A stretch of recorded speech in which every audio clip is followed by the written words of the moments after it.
can you see in the sky?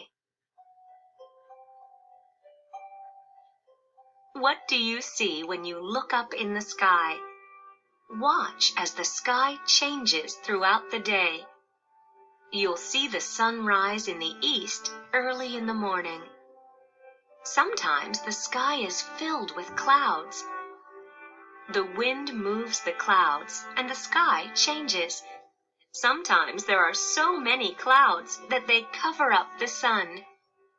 At the end of the day, the sun sets in the west and the sky fades from bright to dark. Night comes. Then you can see the moon move across the sky. From day to day, the moon looks like it changes its shape.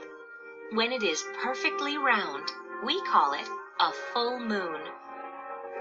What else can you discover in the sky?